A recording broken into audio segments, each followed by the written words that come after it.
Yo, what's up, Chris? How's it going, man? Oh, you muted, bro. You muted. All right, we're back. You almost had it this time, bro. You had it, bro. Rocking this sick, super limited Emblem merch. Nice. So it's a pretty sick day.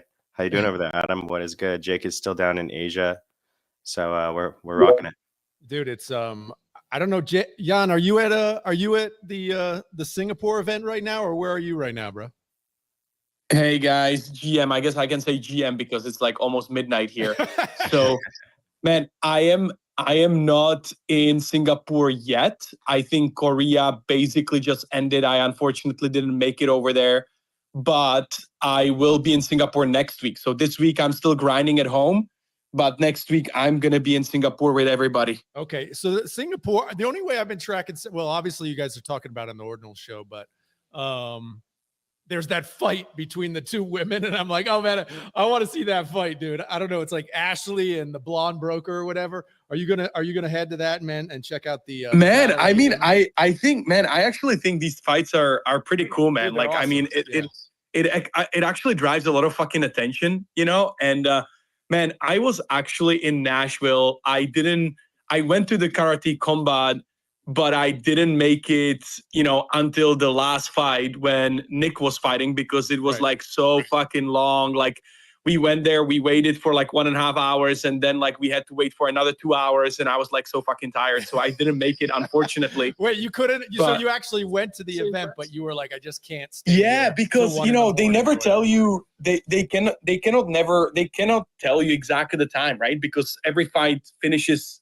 like differently, right? Yep. Some fight finishes like the first round KO, and some fight is like, I don't know, 5-6 rounds.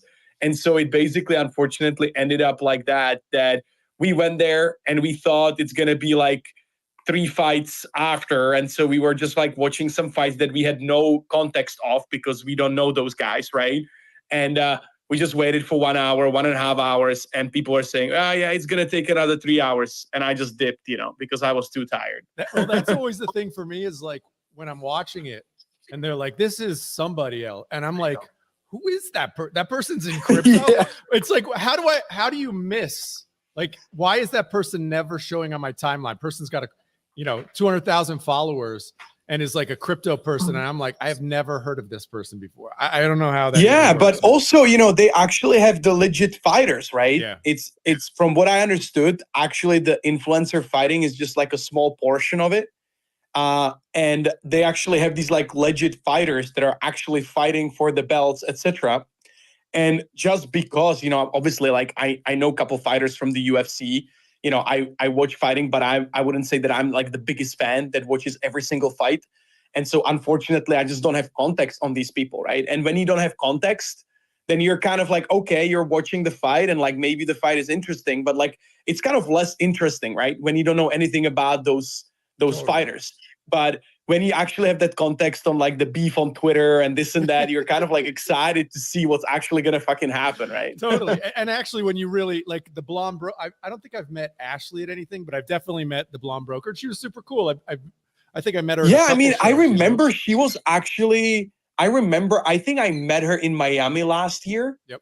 During the Bitcoin Miami and the Ordinals Miami that were organized. And so I met her there. She was like kind of like hanging out with us in the Ordinals community as well. Exactly. And yeah, like super cool. But yeah, I've never met Ashley in person, but obviously I've seen her online. So yeah, man, I don't know if I'm going to make it to the fight. We'll see, because Singapore is going to be crazy, man. Like there's like people talking about like 500 side events or something like that.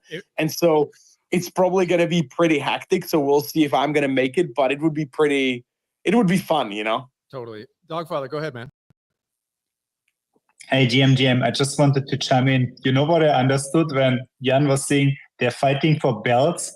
I understood they're fighting for bells. I'm not kidding. I mean, this is how weird my brain is already. I was like, no, it's good if they fight for Bell. I mean, this is a reasonable reason to kill each other. Dogfather, you're too fucking deep in this rabbit hole, man. Like I have not even had a chance to actually go deep on Bell, even though I see people tweeting about it quite a bit.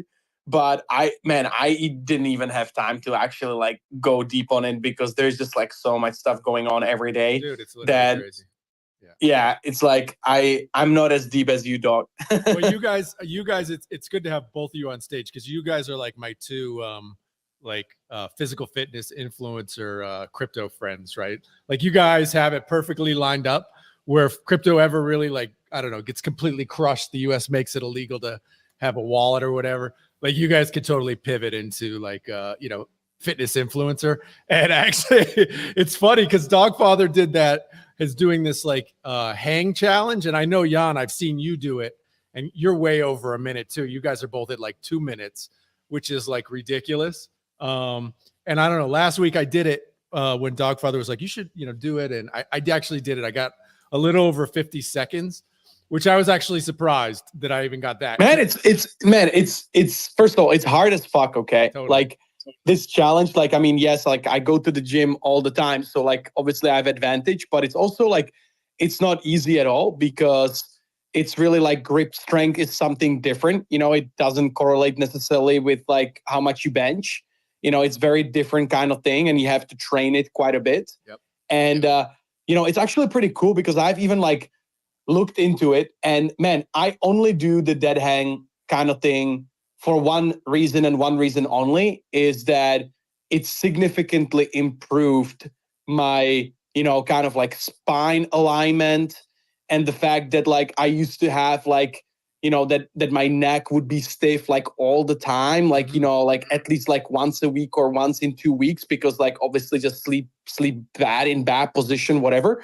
But ever since I've started doing this dead hang thing, which has been a couple months, I have probably only had stiff neck once, It really helps me, these kinds of basic things like stretching your shoulders and dead hanging every day after workout. It's really a game changer, man. Wow. I realized because I actually it's like the first time I'd ever done it, right? And I've been trying to do pull-ups for a few months now just to get like, better. But I'm not in good shape like at all. But that said, like I realized what the dead hang is you have to be willing to suffer. Because my kid who's 17 and in, infinitely better shape than I am and could probably do like 5 or 6 pull-ups while I could do like 2. Bro, he could only hold for like 20 seconds. And I'm like, I know why, because it's painful almost immediately.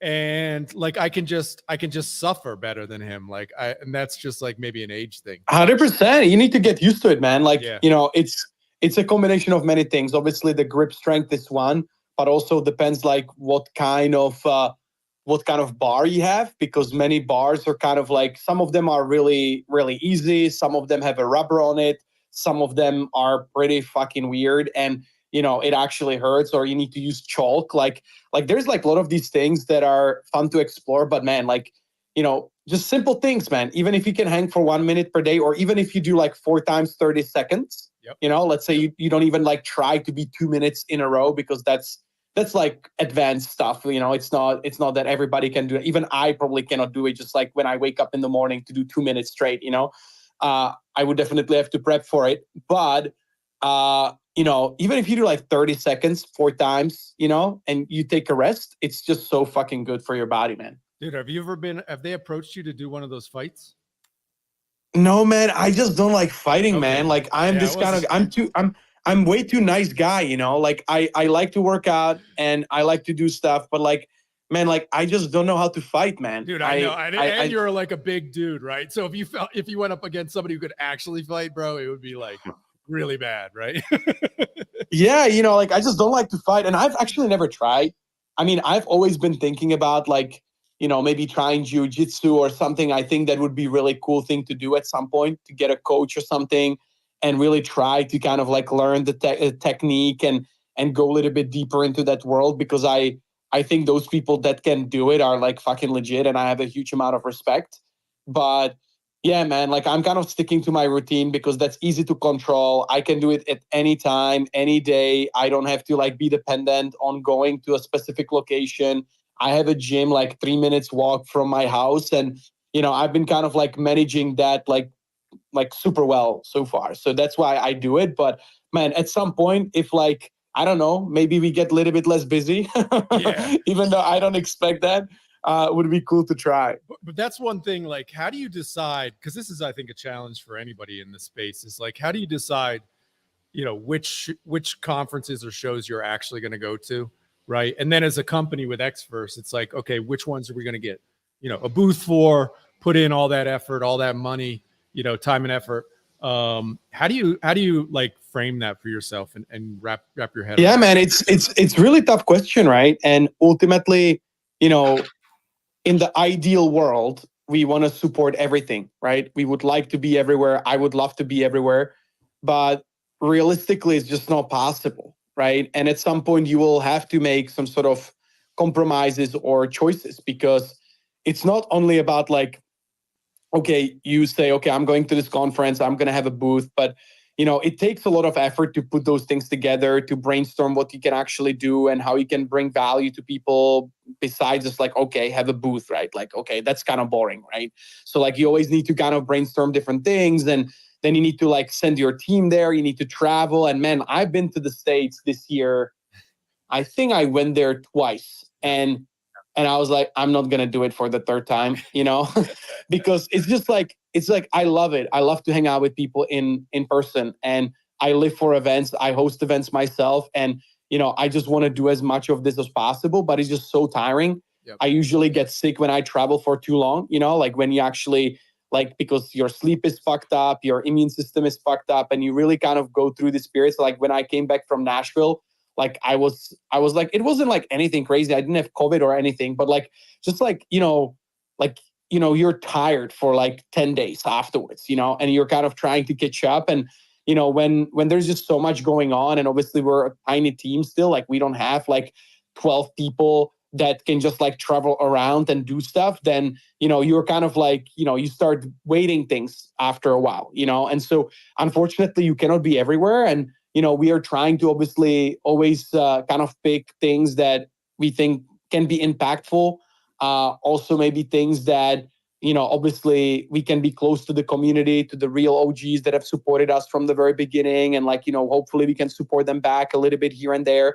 And so like, that's kind of like the thought process. But yeah, it's like right now, when you look at it, I think there's like so many events that you could literally fly anywhere. Totally. Basically every 2 weeks you could be somewhere, and obviously it's just not feasible. So like we have to make sometimes hard decisions. Like I couldn't go to Korea. Like I just like, okay, somebody else from the team is going to go. I cannot make it, because otherwise I would be on the road basically like, almost all the time. And that's just not feasible. Are you Asia based, or where are you like? Yeah. I'm based in Hong Kong. Okay. I've been here in Asia for the past decade, basically. So, I am European. I come from Czech Republic, but I moved to Asia very early on. I was finishing my bachelor. I actually started my very first company. I started a small e-commerce business that brought me to China, because we had suppliers in China. We're doing a lot of like cross-border trade with factories and, kind of suppliers in that region. And so that was kind of the reason why I decided to move here, to kind of learn different things and like study the language, and actually studied at the university in China, and then traveled around China and like tried to really kind of understand, and really fell in love with China, but also Asia in general, man. Like I just think Asia is just so exciting, especially when I got here like 2014. That was the first time I showed up here. I was super young at the time, but like I showed up here with nothing, and I just felt like so much fucking energy, and I just decided like I'm gonna try to build something here, and man, I never left afterwards. Like I never thought that I'm gonna stay here for a decade, but like it kind of turned out to be like so cool and so exciting that I was like, okay, fuck it, like I'm just gonna be here. I like it here, Yeah, man, totally. It is. I can imagine though the time zones are messed up though. Like when it's like, man, the time zones time zones are the fucking worst. I'm used to it, right? So like, I guess it's similar with you guys. In Web3, you kind of grind all the time, right? So, it's like, there is really no like that you work for 8 hours per day, right? Like it's like you basically wake up in the morning and you start checking X and Twitter, and you start like kind of doing this. And because of the time zones, like, I wake up in the morning and I have like 35 different messages that I need to respond to. And then people go to sleep. The ones that are in the US or in Europe, they're asleep, and then they start waking up in the afternoon, and now it's midnight, and you guys are waking up again in the US. And so right, it's time it's to like do some spaces, man. Get on the spaces. Exactly. And so I kind of got used to it. Obviously, yes, like it's tiring at some point, when, especially I remember when Ordinals were just getting started, right? Like right now it's kind of like, we still grind, obviously, like I'm still here every single day. I'm showing up and still doing the same thing. But I remember that when Ordinals were just getting started, that was a completely like a turbo mode, right? Because, we were like literally hustling every day, 24/7, basically just like jumping on every single space, hosting spaces, trying to understand the community, where it's going to go, obviously building a product at the same time to kind of match the demands of the market so quickly, because people just wanted that wallet support yesterday at the beginning of Ordinals. And so, it was much more crazy at the beginning of Ordinals than it is now, because the space matured and obviously the market is kind of moving sideways and downwards right now. So it's not that like there's like 50 different things that you have to do every day, and that people kind of like knock on your door every day like, I want it today. Like people are kind of like more relaxed. But yeah, I kind of got used to it. Like I still try to sleep at least 6 hours per night, because otherwise I'm useless, man. If I don't sleep at least 6 hours, I'm just like, fuck it. I hear that. Tell me though, how you guys are looking at it right now from Xverse perspective, right? Because there's 8,000 L2s happening. It's literally, I mean, for me, it's like chaos. I mean, we've had so many of these guys on the show, and I'm like, it's complete overwhelm for me. So I can imagine you guys are getting hit up all the time. How are you looking at it right now? Are you looking at it from the perspective of, look, let's be just like a core, the best Bitcoin wallet on earth? Or are you looking at it as you're looking at it more from a Magic Eden perspective, where it's like, are you thinking multi-chain, or how are you guys like viewing it right now? Like, it's a very good question, right? I think, for us, ultimately, the vision has not changed. I mean, the ultimate goal is to become a place, and I don't even want to say a wallet, right? Because, wallet is the core product, obviously, but we have already launched so many other products that are kind of like related to this, APIs for inscriptions and this and that like there's just so much more than just like a wallet. Even though it's necessarily not something that the user sees, it's more, let's say, even for the other builders and the other partners in the ecosystem that we work with, and they're building kind of apps around some of the infra that we have and we have provided to them. And so ultimately, I don't want to say just a wallet, but we ultimately want to be the place where you go and you manage all of your Bitcoin assets, right? And that definitely obviously means L1 first. So L1 is obviously the most important. We want to bring as many people as possible to Bitcoin. That has always been our goal since the beginning of the company. And obviously the L2s and the side chains and meta protocols and everything, it fits into it, right? Because it's like, all of these things are basically Bitcoin ecosystem assets, right? And there's different levels to it, right? Some of them, as I said, some of them are L1, some of them are meta protocols, some of them are L2s that are now more Ethereum, or, like some of them even Solana, some of them even like some other chains, whatever. And just because we don't have like the trustless bridging yet, many of these things are kind of like, multisig or federated chain or whatever. Like there's just so many of these approaches, but like all of them basically fit the bill that they're Bitcoin related assets, right? Because even this like Bitcoin staking, which is a big topic right now with Babylon and others, you basically take your Bitcoin, and we have seen it with Babylon that people actually took their Bitcoin and they stake it, and then Babylon takes it or whatever and generates some yield on it, right? And there's definitely a lot of people that want that kind of stuff, right? Maybe not the maxis, but there's a lot of these like institutions, a lot of these like VCs and investors and even users that actually want to have that product, that they don't want to sell their Bitcoin. They want to get a yield on their Bitcoin. And there's going to be so many other like DeFi things happening on Bitcoin for sure. We already see that kind of first phase of it. And it's going to be more and more and more and more, and there's going to be probably more chains. And so I fully agree with you, man. Like you said it well, like there's like 200 of these things right now. I don't know, like I think somebody counted like a week ago, it's like 85 L2s. Yeah, probably. And I don't even know if they counted like all the staking protocols, because, obviously those maybe are not L2s, but you could kind of, put them in the same category, right? Because you're taking Bitcoin, you're like basically sending it to somebody, or you're kind of staking it on chain. And then it's basically the liquidity is bridged somewhere else. And like, you're generating yield, etc. So like the idea is kind of similar, right? And so I think there's probably more than 88 of these protocols, L2s and whatever. And so, ultimately how we're thinking about it, again, the vision is the same, but obviously we cannot support all of them. And even if we wanted to support all of them, we cannot support all of them from day one, right? Because we only have limited amount of resources, and many of these protocols, they don't even have much to do with Bitcoin at this point. And we don't support all the chains at this point. We do support some L2, some side chains, some other things, and we're working on support of other things. But, ultimately it takes time to build this. And so, what I'm really looking for and looking at is I like to kind of get my hands dirty, try these products, go into the ecosystem, talk to the builders. And if we feel that there is this like very passionate group of builders that also have this like long-term thinking that like, hey, I am fully committed that I want to build in this ecosystem because I really like it and because I have funding, etc. And there's like a couple of these signs that I can wrap my head around and say, okay, I think that this thing is going to stick around for more than just one hype cycle, And then we basically look into it and we go through the product exploration. What do we need to do? What will it take? How can we provide the best experience so that it's actually better than all the other chains and wallets provide elsewhere?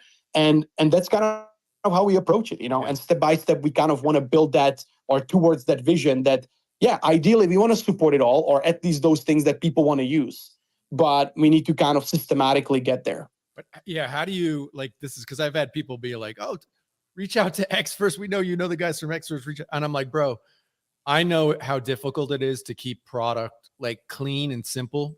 And I think it's one of the things you guys have really, really kind of been leaders on, which is so important. Like we lose it in Web3. Like we're so used to clunky and crappy. We're us old Ethereum guys are used to like, the Mist wallet and like it being terrible. And when Ordinals started, the Sparrow wallet and Bitcoin are saying, oh, this is amazing. Why would you ever need another wallet? It's like, bro, no normies are going to use this wallet. And I think you guys have been like the leaders in creating, super sleek designs that are end user friendly, right? How do you balance wanting to onboard or have multi-chains or, L2s or all these other things while still keeping, the core product slick and user friendly? Like, how do you? Yeah, man, it's the hardest part, right? Yeah. Like, ultimately at the beginning of Ordinals, I was doing a lot of that work because we didn't have even a product manager at the time. We had a tiny team. It was me and Ken. Ken is the founder. And it was basically me and him kind of like dictating the product roadmap and what we're going to focus on and what we want to do. Because obviously at that time when Ordinals were just getting started, there wasn't so many things to choose from, to be honest, right? Like at that time, yes, people were doing Lightning. People are maybe doing a little bit of RGB and like Fedimint and a couple other things in Bitcoin. Yes, obviously there was Stacks, which we already support, etc. But, that's probably it, right? In terms of like something being built in the Bitcoin ecosystem that actually had depths and that actually had people kind of working on it, even though maybe not so many users, but at least there were some funded companies, right? And so it was like much easier to kind of go through that list and say, okay, do we want to do Lightning or do we want to do this? Or at that time, obviously Ordinals happened. So we kind of like said, okay, like forget about everything. We're just going to go 100% on Ordinals because we believe this is the right choice. And, obviously digital assets and digital artifacts and all of these things make sense. And now it's basically kind of the round 2 of having it on Bitcoin, right? After Counterparty and stuff. So we're kind of like, let's fucking go. Like, we need to take advantage of this, right? And so at that time, it was pretty simple. We just looked at the looked at the facts, and we saw the hype. Super busy with anything else really, because at the time we're kind of just like, okay, should we do Lightning next? And we're kind of like, oh yeah, but maybe not so many users, and also like there's so many competitors already, right? There's like so many of these Lightning wallets, so we're kind of like, okay, how do we make it like 10 times better, right?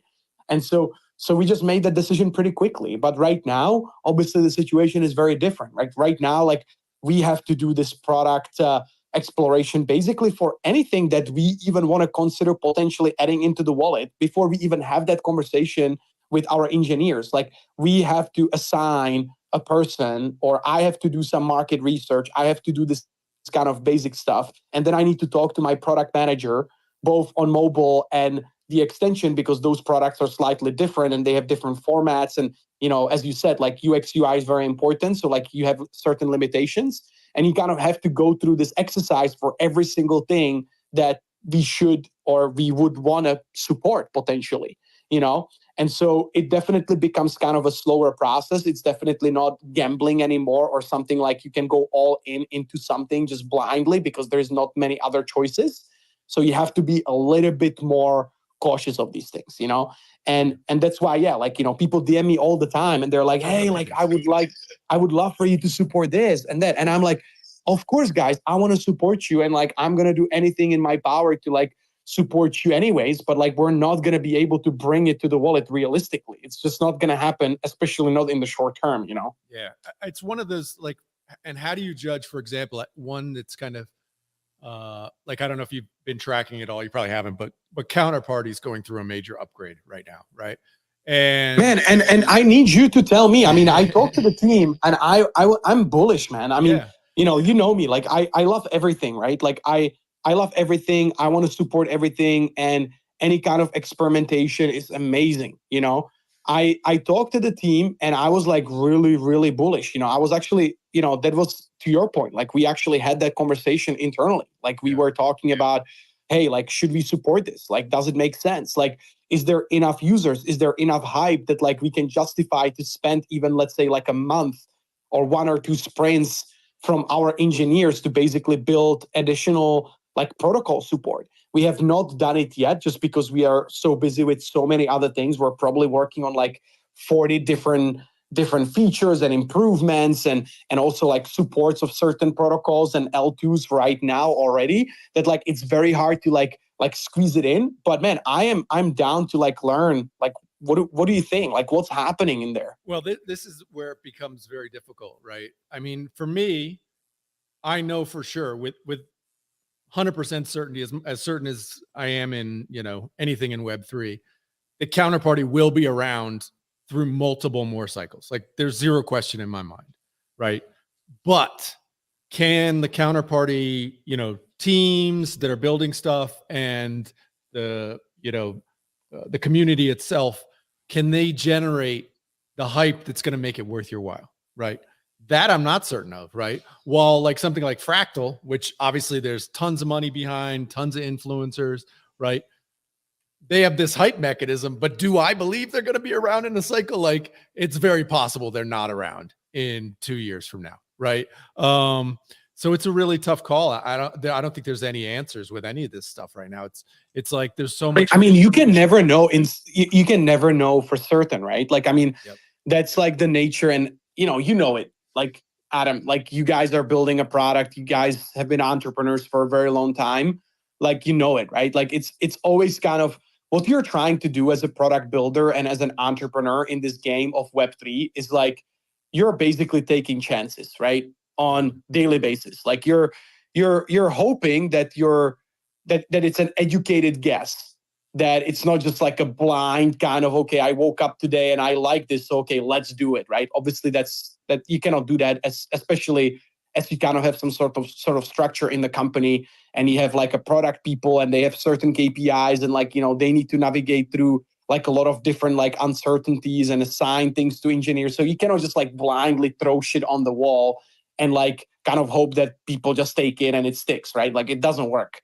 But having said that, like we have that conversation all the time. Like, hey, we're gonna bet on this L2. We're gonna bet on this ecosystem first. That doesn't mean that we're not gonna support anything else in the future, but like we're gonna bet that this is the right direction, we're going to assign resources and we're just going to test it out. And if it takes off, amazing, we won. And we're probably going to be fucking, we're going to get another wave of users and people are going to be happy. Everything is going to be hyped, like with Ordinals and runes. But if we're wrong, then like, yeah, we just wasted a couple months of time and we just have to like say, okay, cool, like let's start over, right? And like, hopefully you have so much time and so many resources that you can do this couple times. And hopefully you're right at least once or twice or three times, and you can actually build a sustainable business around it, right? Totally. Because if you do it three times and you failed three times, then like you probably don't have a startup after 2 years, Totally right. Dogfather, go ahead, man. Adam, that's the wrong approach. If you really want to pump our counterparty backs, you have to be a bit more bullish, man. I mean, counterparty is like this super OG community, but it's certainly like small and yeah. But at the end, you never know, right? Pepe right now? I mean, look again. Yeah, Rare Pepe just had its the Nakamoto card had its birthday yesterday. And I mean, this is the type of thing where it's like, okay, if you want to lean into, okay, Xverse is the best place for, digital assets on Bitcoin. Certainly counterparty seems like a no-brainer for me, right?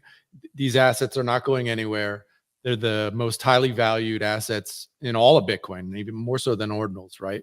They have this historic narrative. There's just so much to like about it. That I think your downside risk is far, far low. It will, like I said, it's going to be there that, there will be trading on it, all that sort of stuff. So, and you kind of onboard this, I guess, hardcore fervent community.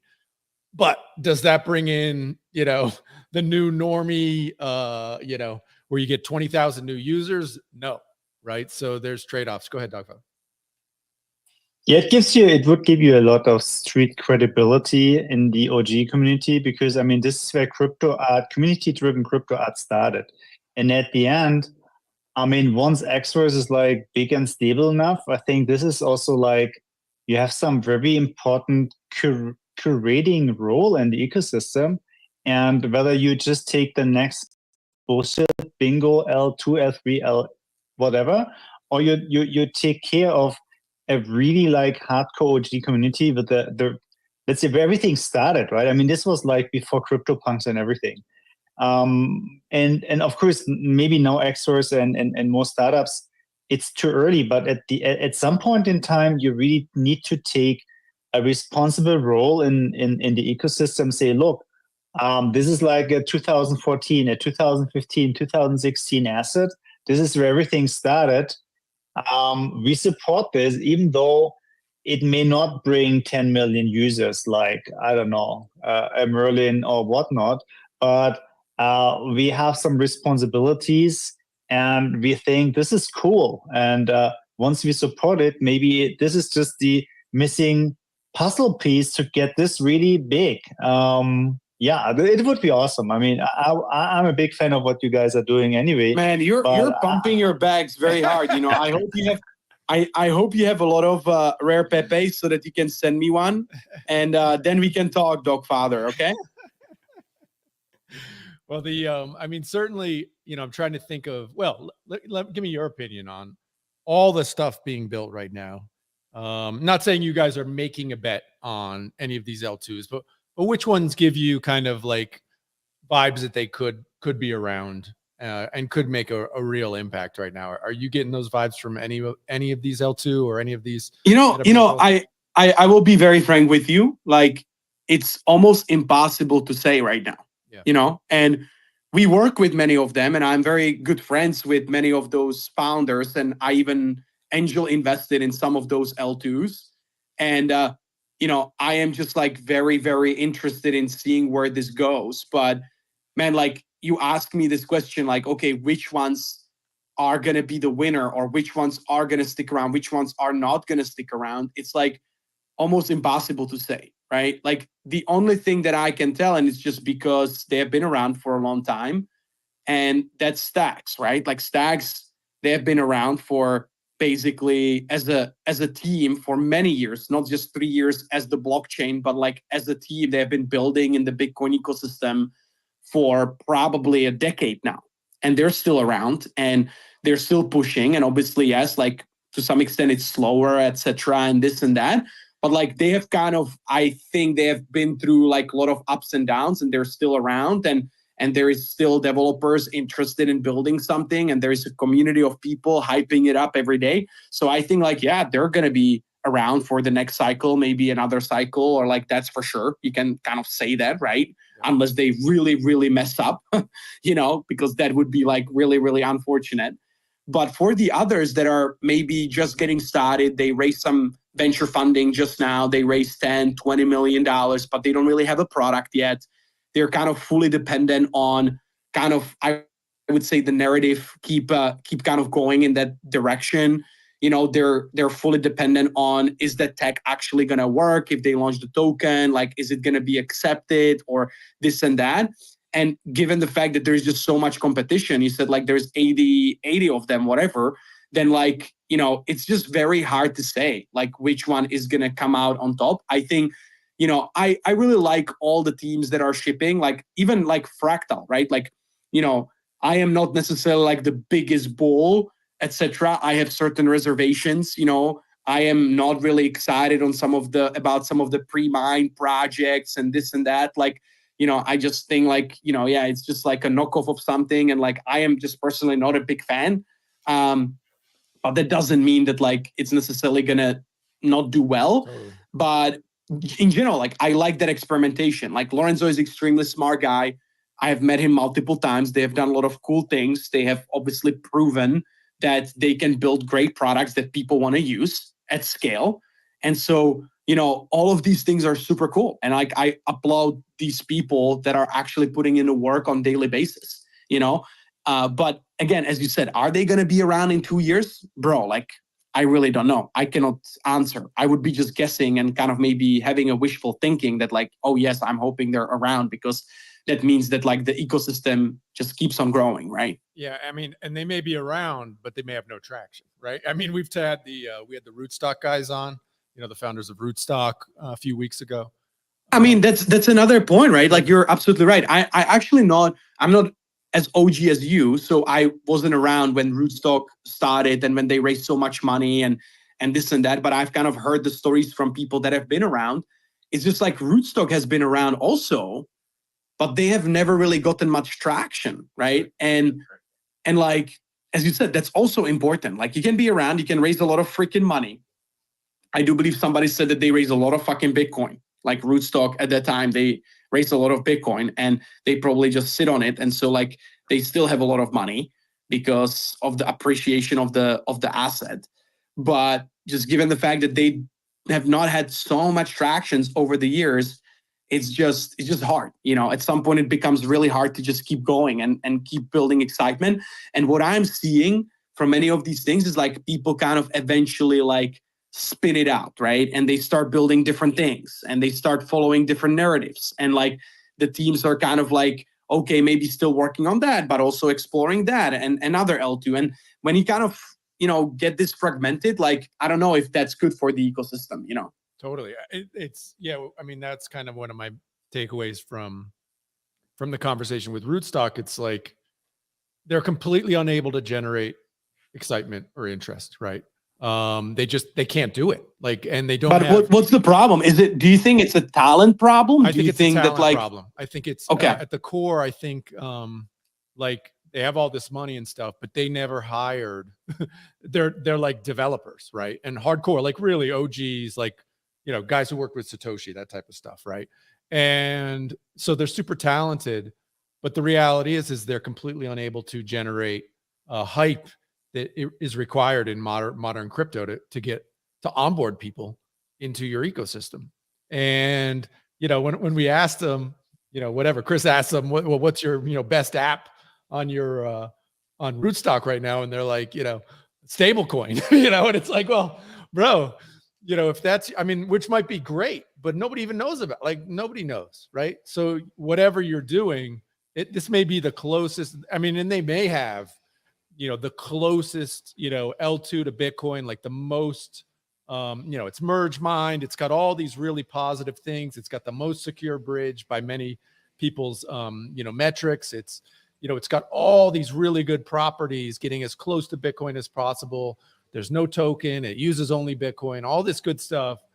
And yet they can generate no interest, and it's like they have all this Bitcoin sitting there, and yet they don't have, a social media person or somebody who makes podcasts or whatever to actually or strategize about how we can generate interest around here. And I think it's a real weakness. Yeah, it's important, man. I mean, and there it's a spectrum, right? Then you have projects that only generate attention, right. But they don't have any tech, right? And so that's obviously also not great. But you can have the best tech in the world, but if you cannot put the word out there, then it doesn't matter, right? Especially in an industry and obviously it's the same for any industry, for any product. It really doesn't matter if it's something that you put on your feet like shoes, or if it's something else. Always you have to get the product in front of people. If you cannot, then it's eventually going to fail. But in crypto specifically, because it's attention driven so much, literally you can generate hype around a thing within I don't want to say overnight, but within weeks and months, right? If we have seen it happening so many times in this, even Ordinals. When you think about Ordinals, obviously Ordinals started in, let's say, 2022, right? You guys were interviewing Casey, I remember in December, right? Or something like that. December 2022. September 2022, yeah. Or September, yeah. Right? So you guys were already talking with Casey in September. And obviously nobody gave a fuck about that time. Nobody knew. Everybody was focusing on other things in crypto. And then, Ordinals kind of started to people started to take notice, I think end of January, beginning of February 2023. And, literally within 2 weeks, you saw how it went basically bonkers and ballistic, right? Just because the right people got involved. The influencers, the people that have been in the Bitcoin ecosystem, Bitcoin builders, also they had the knowledge of NFTs from Ethereum and Solana, kind of being degens, not just the techies, but actually kind of combining all of these things, got involved in the conversation and basically hyped it up to the moon, right? And so, it's super fucking important, because that's how you kind of create the trends and how you get people excited. And if that didn't happen, right, then I don't know, we probably wouldn't even be here today. Yeah, I mean, it had, which is super rare, but it had number go up technology, which is very, very difficult to get, right? And it had that, which generated a tremendous amount of hype. And the difficulty of doing it was also, I think, something that added a layer. And also the timing, right? Oh, totally. I think another thing that is super important in startups and in launching products is really the timing, right? Because I believe that Rootstock guys are cool guys. And I think if they were launching Rootstock, not 4 years ago or whenever they launched, I don't even know. Yep. But they have been around for a while. So if they didn't launch 4 years ago, but they basically launched it a year ago or 6 months ago when everybody was talking about L2s and they actually had the best stack on the market, etc., they would probably end up generating a lot of fucking attention. Totally, man. Right. And so timing is super important too. And it's hard, man. Startups are fucking hard. So most of them fail. Right? Most of them fail. I guess 9 out of 10 startups will eventually fail. And in crypto, maybe it's 9.5, right? Just because the cycle and the level of attention moves so quickly from chain to chain, from pump.fund being super fucking amazing first month and now everybody hates on it. And the same with Friendtech, I don't even know all the story, but I'm seeing people talking about it, how it rocked and how it's over. I remember at the beginning of Ordinals, actually that's kind of, it wasn't beginning of Ordinals. I think it was a couple months into Ordinals when Friendtech was it became the next hot thing, right? Yeah. And people talked about it for 3 months and then they kind of stopped talking about it and it still kind of, was there, but now it's gone, right? And so, it just happens all the time. It can be a founder mistake, but it just depends. Attention moves somewhere else, and startups are hard. You make mistakes, you don't do it right, and you just fail. It's just what it is. Go ahead, Dogfather. Yeah, I have a question for Jan, and it's not related to neither Lecte, not how to pronounce his name. It's really serious. What do you think about the role of Casey being the dev and the key guy? I mean, and you talk to plenty of devs and founders.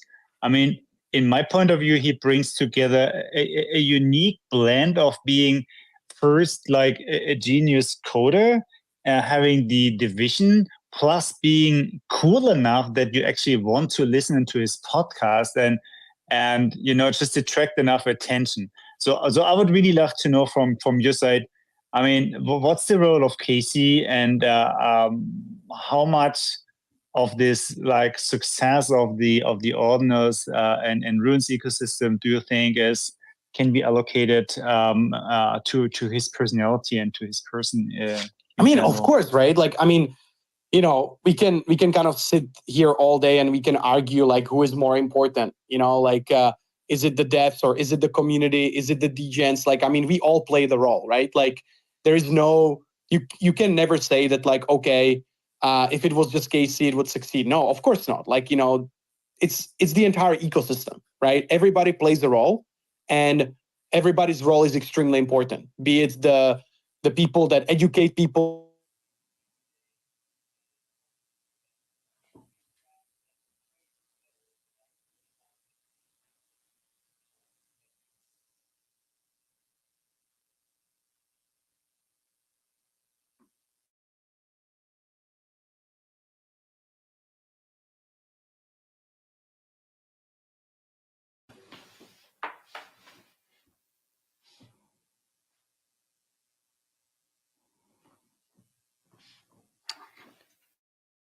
I think we may have lost Adam. We'll have to check on that. Give us 1 second.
running nodes at that time and understood the ord and the command and whatever command line, like they could actually just like get behind it and start playing around with it, right? So I think all of these things are extremely important, of course. And I think, as you said, like I think it's really the brilliance that, you know, he is like a cool guy and he's kind of like a very even funny and controversial character. If you guys remember at the beginning of Ordinals, like he had a backlash with like Yuga Labs and like this because he didn't really like it. Like people are trying to come here and like extract value and whatever. Like that was this big drama, the first big drama that we saw in Ordinals back in the days. And then he kind of like, you know, after that, he kind of like took some time off and like, you know, he came back very strong. But like, you know, he has been like, you know, so I would say like kind of culturally in it because he really cares about Bitcoin. Like he loves Bitcoin and he understands Bitcoin and he can go really deep on many different issues and he can explain them. He can simplify those kinds of things. And I think this is very important, right? Because I think historically maxis have been failing at bringing people to more people just because they have these kinds of like close-minded ideas that like, if you use the chain differently than I tell you, then you don't belong here, right? Like stuff like that. And so I think Casey has been like really, really good at the fact that, you know, he not only understands it, but he can explain it, he can simplify it, and he's kind of a DJ, he's an artist as well. So, you know, he can actually relate to many different people and many people can relate to him, you know. So I think in this regard, like, you know, of course, you know, like it's awesome that we have him here. You know, I think without him, like the Ordinals would not be where they are.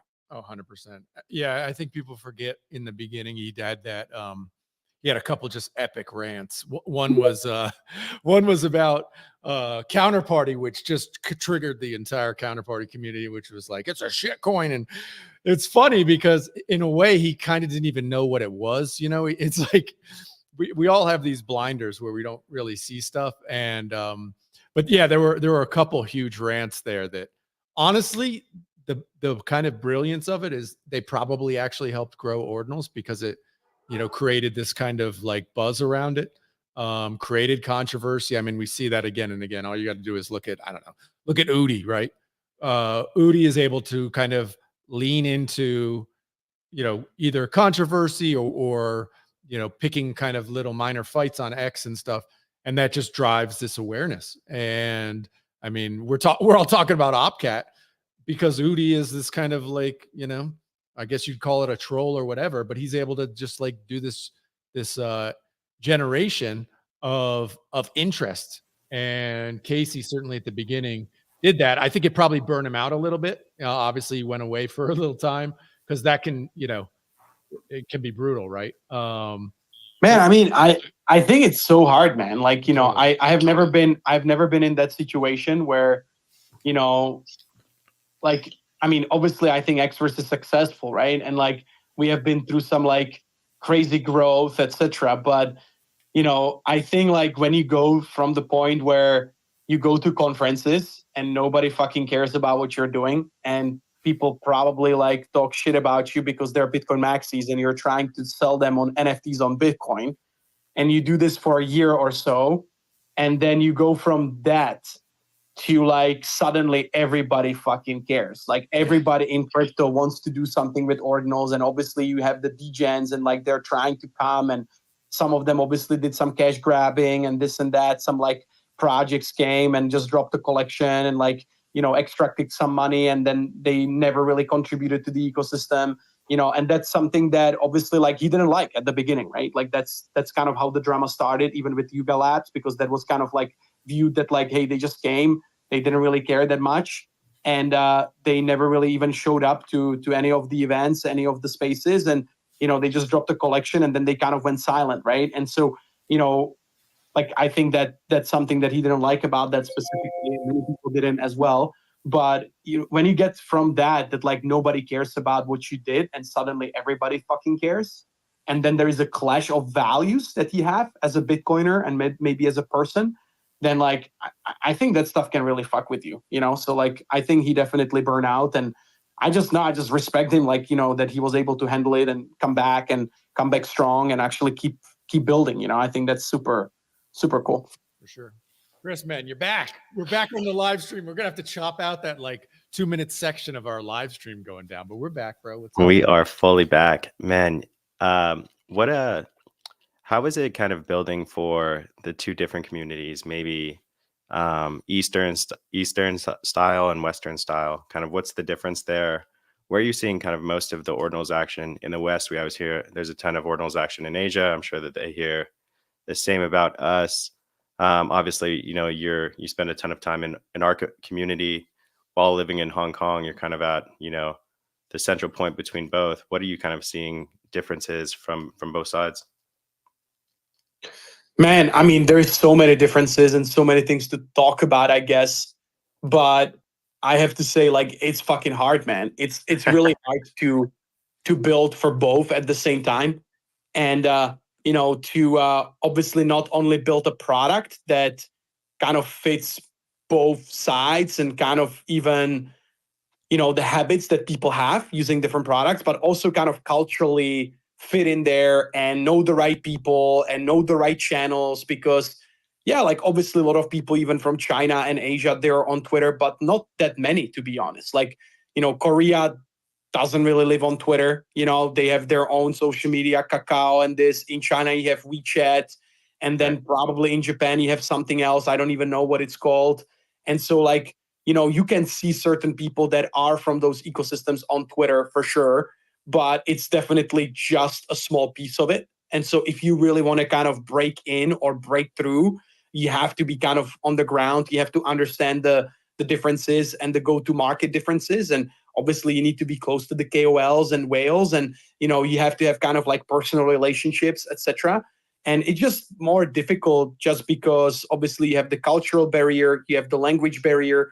You know, I've spent a decade in Asia and most of my time in China, and I had to learn Chinese. Like I had to learn Mandarin to the level that like I can actually communicate with people to be even able to do like business in the region. Because like if you don't, like again, I'm not saying it's impossible. Of course it's possible. There's a lot of people that speak English, etc. But you get so much more respect and you get so much more like cultural relevancy if you actually try to localize yourself, you know, even to certain level. And so all of these things really play the role, right? Like in the West, not really. Like, you know, obviously in the US, like, you know, yeah, it's, you know, it's easy, right? Like it's one language, etc. Like let's fucking go probably. But, and again, I've never done business in the US, like really. So I'm just like assuming here. But in Europe, like, yeah, like we have many languages in Europe, but like most of the people that do business in crypto, they speak English and that's it, right? Like, you know, you don't really have to go and like learn Swedish if you want to do something in Sweden. It's not that important. Not that it doesn't matter, but like it's not as important as in Asia. So like many of these things are like really, really important. Building community is very different. Obviously, like you can tell, right? Like we discussed Fractal and we discussed the other L2s, right? Like you really see the difference is that in the West, we really care about, is the tech solid? Is the team solid? Like, is this something that is going to have legs long term? We want to build great product. Like, we really want to work on the UI, UX, UI. We want to make it perfect. You know, like we want to really care about these details and like these analytics and whatever. Like, that's kind of what we focus on. And that's what the Western users and Western companies really emphasize. And then when you go to Asia, if you look at especially the startups, not necessarily like the biggest well-funded companies, but if you look at the startups, those things don't really matter that much. You know, it's really about like let's bring it to market, let's create some hype, you know, let's give people what they want. And obviously people want to gamble, people want to make money, people, you know, want to have some excitement, etc. It can be JPEGs, it can be tokens, it can be whatever, it can be airdrop, etc. But those things really matter more than anything else. I was actually just having a meeting with somebody in Hong Kong today about the L2s, and they're a Western team, and they're kind of struggling to like get in touch with the Chinese like whales and the Chinese like, you know, users, etc. And it's because they don't have any point system and they don't have any airdrop. Like they're not really planning any of that. Yeah. And you know, they're trying to sell the tech. They're basically going to these meetings with these you know, let's say influential people or institutions or whatever, and they're trying to sell tech and they're having a hard time, you know, because it's not necessarily what people care about. first, and people want that speculation. If you look at Merlin, right? Like Merlin basically was extremely hyped at some point, and obviously they're still around and they're building, and I'm not so in depth in that ecosystem, but like obviously they're still here. They raised a lot of money, and they're gonna probably try to do something more. But like they were really hyped for a specific period of time because they were basically selling people like, hey, this is gonna be the best airdrop, the most fair airdrop that you have seen, right? Like I don't know how many tokens they have given away to the community for staking ordinals and bitmaps, but it was quite a lot. It was like 30-40%. I don't know. It was like a lot of fucking tokens. And that's why it was so hyped. And that's why so many people got behind it so quickly, because there was this speculation, etc. And so again, I'm not saying that's the only reason, but like these are like some of the differences that you can really look at these examples, and you can talk to people on the ground, and you can talk to some of the Westerners that are trying to break into Asia and China. And even we deal with it every time because we don't have a token, we don't have these things, especially not right now. And like people ask about it all the fucking time in meetings in China and in Asia. Like, are you guys gonna do a token, and when token? So it's interesting, man. That's great. What do you think about, maybe what comes to your mind when you think of power players? Would you think of in ordinals maybe specifically? Would you think Eastern style, Western style? Who do you think kind of has more influence at the moment, or who do you kind of see leading the ordinals industry in terms of regional? Man, I mean, it's hard. Well, I mean, if you look at, depends like what you kind of look at as the deciding variable, right? Like if we just like high level, whatever you're thinking, for sure. Yeah, if we look at volumes, I mean, it's pretty simple, right? Like right now the market is pretty down, and like the only thing that matters is the volumes. If you look at volumes in ordinals, if you look at even volumes in runes, it's mostly Western market, right? Like it's not really driven by the Chinese market or Asian market, because they just don't really care that much. Like Asia was extremely, and obviously there's a lot of whales that hold a lot of, puppets, a lot of node monkeys, pizza ninjas, like a lot of these collections. Like there's a lot of people in Asia that have a lot of them. But like if you look at the daily volumes and the fact that like Magic Eden is kind of like in the lead right now, like mostly I would say it's Western users. And runes, of course, because you hear it all the time where like Chinese people are kind of like fading runes because they're like, okay, they were really big on BRC20s, but runes are kind of like weird and hard to understand, and like 13 tickers and names weird. Like, how do I make sense of it? And so China is definitely not super excited about runes, especially at this point. They're kind of maybe waiting for like the listings, the runes listings, etc., to kind of like see more adoption and hype there. And so I would definitely say right now, just kind of like a ballpark, it's definitely kind of the Western community, maybe not necessarily like taking a lead, but like definitely contributing to the volumes a lot more and the activity a lot more than the Asian community. And the Asian community right now is excited about Fractal. There's a lot of these builders that are building around that, and potentially like other things. But obviously those things are not even listed. Like those things are kind of very speculative. And so we cannot really like look at numbers and say like there's so many users and there's this kind of volume. Like right now we really are just guessing and kind of like, okay, what's going to happen in the next coming weeks and months. I like how you framed the the east and west, like, we could care about product and UI UX and they care about hype. And I think obviously the best products in crypto are some mix of those two. It's interesting how that works. And it's kind of like runes versus BRC20. There's so much to dig into, but I know Robert jumped on stage. Are you there, man? You have a question or a comment? Oh no, I just jumped on to say hi, saw the invite. Hope everyone's doing well. Yeah, cool. Nice to hear. I'm just grinding away here, and it's just so soothing. Always, man. Jan's beautiful voice in the background, Man, Robert is always grinding on something. I know. Well, it's interesting, like the like you were talking about. We've seen with all these L2s, and some are raising 10 or 20 million dollars, and you're like, it makes you shake your head, right? Somebody who's been building a while here, and obviously with Emblem Vault, where we found product market fit, we made tremendous revenues in 21 during the bull cycle and stuff. But you go to VCs and they're like, no, what's next? And we're like, wait a minute, well, we've got a viable product here that works and that we know people want. And they're like, yeah, but when token, bro? And it's like, oh wow, this is it. It's just interesting from a investor perspective. How do you guys deal with that? You know, obviously you guys are like the product. You're, I don't know, probably the most popular Bitcoin wallet. I'd say it's pretty by far. And like, but how do you create that hype for, when you got to do your next round? Like, how are you guys look at that and kind of? I mean, it's hard, man. I mean, 100%. Like, I don't mind personally, right? Because this is not like the first company that I'm building, I'm part of. Like, I've done it in the past, and I know it's difficult. And again, like most of the startups fail at the end of the day. And like, I'm kind of like, I'm up for the challenge, and I like building products that people actually want to use, not because you give them a token to use it, but because it's a great product, right? Yep. Like that's kind of like what I like to do personally, That doesn't mean that I don't believe that tokens have their place. Of course, tokens have their place, right? And we're in Web3, and I joined Web3 for the reason that I believe that tokens and even NFTs and things like that we are dealing with here every single day actually have their place, and they can serve as incentives, and they can serve as rewarding loyalty, and actually creating this flywheel that, like, if you have a great product combined with a great incentive, then like, it can basically be like a really fucking successful business, right? And so, I love that, and I'm obviously always happy to kind of even learn from others and see.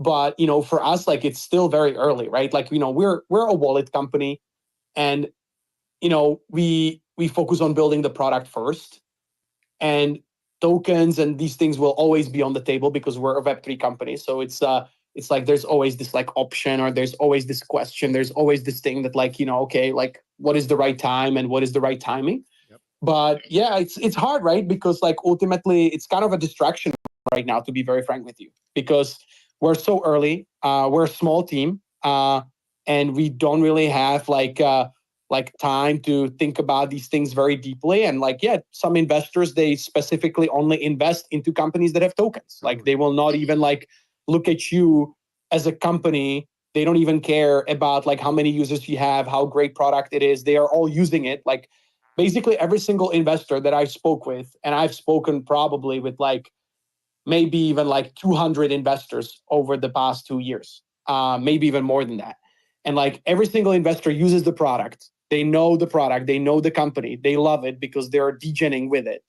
But, unless you promise them, or not all of them, but like I would say majority of them, unless you promise them certain like token, whatever, then they will not even like consider like actually investing, And so I think it's just the reality, right? And I'm not complaining because I think it's clear. It is what it is. And so how do you create that hype, right? Like ultimately it's like building the best product, right? Like ultimately, there are two types of businesses, right? Like you build a business that obviously can have this token, and like, it's cool, and like it makes sense to have a token early on because that's kind of, it's baked into, not only the incentives, but into the business model itself. And it's kind of the way for the people to kind of exit or whatever and blah, blah, blah. Or you have other type of a business where, ultimately you're just building a product that is fundamentally a great product. People want to use it because it's a great product, and because they need to have that product. Everybody needs to have a wallet in the space to be even able to interact with all these applications, etc. So like it's a must to have it. And so if you build a great product that majority of the people that are involved in this ecosystem will use your product, then you basically have so much leverage to actually build a great, fundamentally strong business, right? And we have seen it with many other wallets in other ecosystems. Like they're printing money, literally, on swaps and like many of these different things, and like on-ramp, off-ramp, and a lot of these different services. And like people complain about it on timelines sometimes, like, oh, you're charging me like this extra percentage point, but like a lot of people still use it because it's convenient, etc. Right? And so there's like many of these levers that you have, and you can kind of build a great sustainable business that makes money.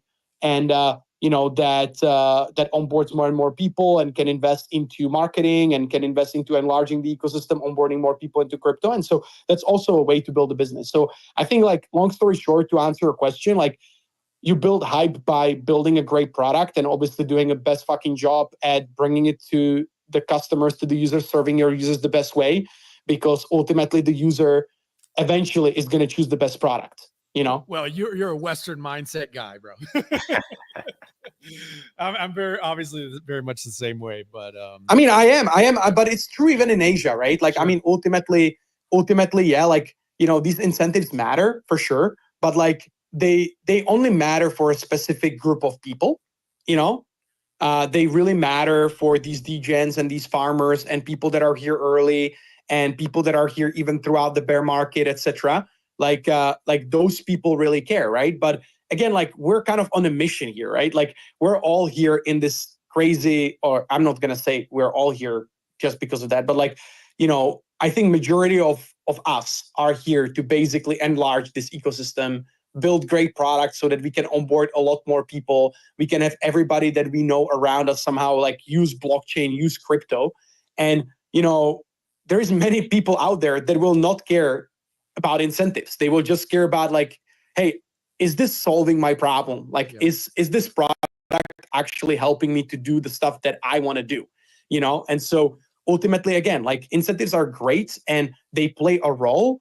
And, I think that, like, there is going to be a lot of great products that are going to launch fucking amazing tokens and it's going to go to the moon. but not every single product has to be just kind of like built around that, because there's many different ways to build a sustainable business. So that would be kind of my answer. But obviously, there's no like a right answer here. Like, there's many different approaches in crypto. Totally. Dogfather, go ahead. Bring us home, man. What's your final comment or question? Yeah, I can fully understand, Jan. I mean, look at some other projects on Bitcoin like Liquidium. So they have their token out, they had a great product, or they have a great product, they're building and shipping. The Rune token price goes down. So this puts a lot of pressure on the team, because it's like a publicly traded company. When the stock price goes down, this is pretty depressing and the shareholders are unhappy. It's the same with the token holders, right? Some people bought on the secondary, and of course they're then down in these days, and that's putting some negative vibes on the project. So I think waiting with the token drop till the companies mature and the whole ecosystem is a bit more mature and less volatile is definitely, in the long run, if you can still create enough attention, a very viable strategy. Agreed. Actually, Jan, that was one other question I had before we wrap. Was how is it right now for you guys, like on the app stores, Apple and Google? Is there any kind of are you concerned at all about how that works? I just from your perspective, I'd love to know kind of how you're viewing it right now, from like the App Store perspective. Yeah, man. I mean, there's always this risk, right? There's always a risk that, especially on the Apple side of things, right? Like, they're pretty strict about stuff. And whenever we're submitting new update, especially, when we're adding new features, like even with the on-ramp, like, I mean, especially on-ramp has been like really difficult these days. I don't know if you guys have been like following that, but we have had a lot of complaints from some of our partners that, like, hey, you need to exclude UK users. You cannot directly target UK users and stuff like that. And so, we have been like, obviously, we're a decentralized product. So we're not running those off ramps and on ramps. And so we kind of always work with those providers. And whenever they tell us, like, you need to adjust this, you need to do this kind of wording and this and that, like, we obviously try to comply to make sure that, like, we can actually still provide those services. But, yeah, there's been like a lot of issues with this, not only on the App Store, but like just like overall, like with the legislation, etc. And so I think there's always going to be kind of this overhang, right? Like, we're kind of all hoping that maybe it's going to change, with this like election cycle in the US, that maybe crypto is going to be a little bit more accepted. We'll see. I don't know what's going to happen, obviously, but, that's kind of the hope.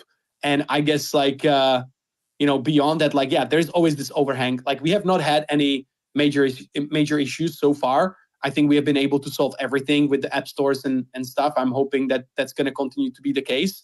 But yeah, man, like, I mean, there's always this risk, you know, that they can decide to change the rules and whatever. And like, you will have to adapt to it. Like that's what startups have to do, right? Like you have to adapt. Like, you know, you have certain plan you're executing, but if something changes on the market, some variables, new things come into place, new information, like you have to adjust like pretty quickly. And so, you know, that's kind of what we will have to do.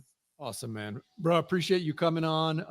For everybody who doesn't know, we run this show Tuesday through Thursday, 11:30 a.m. Eastern. Tomorrow, we got Amir Taki on, who, if you guys are in the know, he's one of the like super OG Bitcoiners. He's going to come on, talk about privacy. We got a couple other special guests with him to talk about, you know, privacy 2.0 in crypto, because it's severely under attack. So excited about that convo tomorrow. Jan, as always, man, really appreciate you and love what Xverse is building. So thanks so much, man. Appreciate you. No, thank you, man. Thank you so much for having me. Obviously, always happy to chat with you guys. And yeah, let me know.